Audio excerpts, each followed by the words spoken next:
Brought to you by 1AAuto.com, your source for quality replacement parts and the best service on the internet. Hi, I'm Mike from 1AAuto. I hope this how-to video helps you out. And next time you need parts for your vehicle, think of 1AAuto.com. Thanks. In this video, we're going to show you how to service the front brakes on this 2011 Chevy Silverado. Same procedure for many of this generation truck, 2007 to 2013 Chevy Silverado, as well as the GMC Sierra. This is a 1500. We're going to show you the right hand or passenger side. The left hand driver's side is the same, and we do always recommend that you service your brakes in pairs. You'll need new brake rotors and pads from 1AAuto.com, jack and jack stands, 18 to 22 millimeter sockets and ratchet, breaker bar or pipe for some extra leverage. A couple of those bolts are pretty tight. T30 Torx bit and driver. If you have some rust, you may need a couple of M10 bolts to help you get the disc or the rotor off. Wire brush, brake or white grease, and a large C-clamp. Remove the center cap just by prying with a screwdriver. And if you don't have the benefit of air tools, loosen the lug nuts with the vehicle on the ground, then raise and secure the vehicle, and then remove the lug nuts the rest of the way. Remove the wheel and tire, and they are 22 millimeter lug nuts. By hand or using the steering wheel, turn so you can access the back of the caliper. Okay, now check for any abnormal wear. Make sure that the inside and outside pads are worn about the same amount. Also, the rotor, make sure there's no deep grooves or uneven wear, and that this can indicate other problems with your brake system. There are two 19 millimeter bolts that hold the caliper on up there and there. And we'll fast forward as we use a 19 millimeter socket and a ratchet to remove those bolts.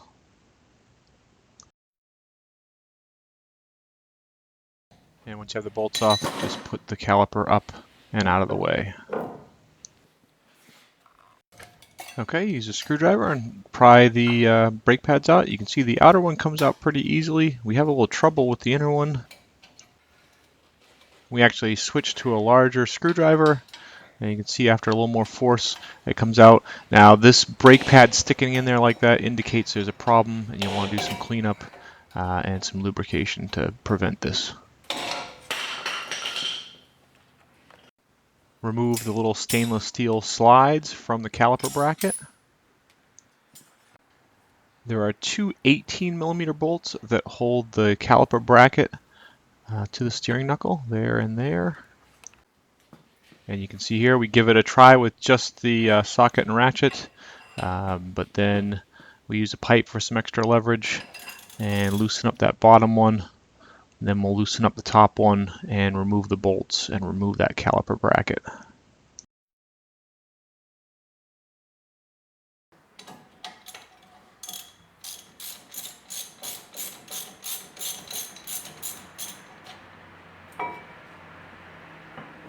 There's a T30 Torx screw that holds the rotor to the hub, and we're just using a T30 Torx bit with a ratchet to remove that.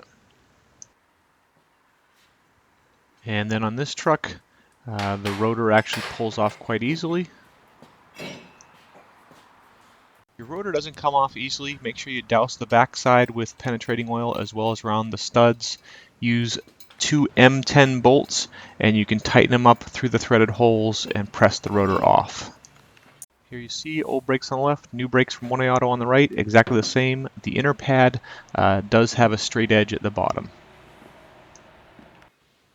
Put the new rotor in place, and then we just use a lug nut, put it in place, kind of just holds things together while you assemble it.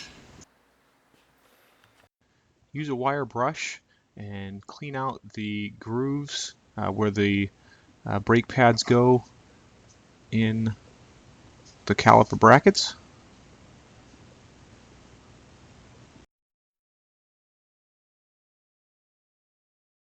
The slide bolts should move in and out nice and easy. If they don't, you can pull them out, clean them, and grease them. Here we are reinstalling the stainless steel slides into the caliper bracket, and then we'll use a wire brush to clean those as well.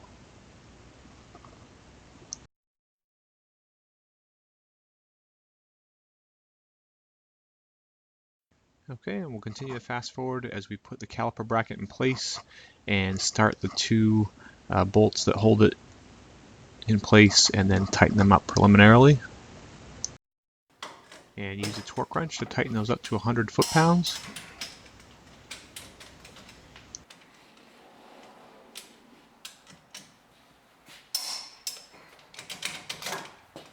Use brake grease or white lithium grease and grease the ends of the pads where they'll sit in the caliper brackets.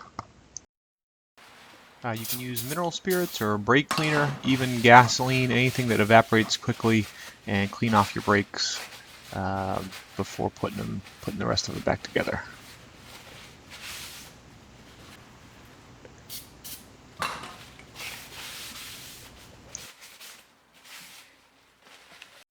Okay, put the rear pad in first. Put one side in first, and then press the other side in. It should go in fairly easily. Okay, and then the same thing for the front pad. Now you need to reset the caliper piston. We've put the old inner brake pad back in there, and then just use a large C-clamp, and as we tighten it up, you'll see the pistons go back into the caliper.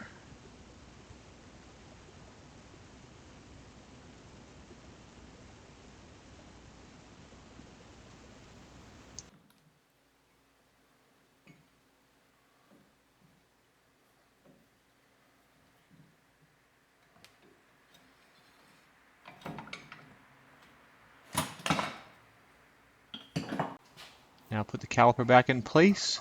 Sometimes those slide bolts will get stuck a little bit, so you have to push them in a little bit to get the caliper to slide down incorrectly. Put the caliper in place and start the two bolts on that hold it.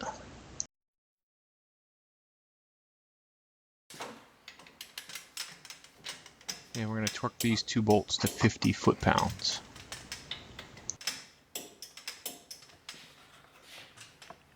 Fast forward as we remove that lug nut and then put our wheel back on. Put the lug nuts back on by hand first, then tighten them up preliminarily. And with the vehicle back down on the ground and secure, tighten those torque the lug nuts to 110 foot-pounds using a crossing pattern. There is a groove on the wheel and there's another tongue in the cap that line it up. Put the cap back on. Most important, pump your brakes up and do test stops from 5 and 10 miles an hour. Make sure everything's working correctly before you road test your vehicle. We hope this helps you out. Brought to you by www.oneauto.com, your source for quality replacement parts and the best service on the internet. Please feel free to call us toll free 888-844-3393. We're the company that's here for you on the internet and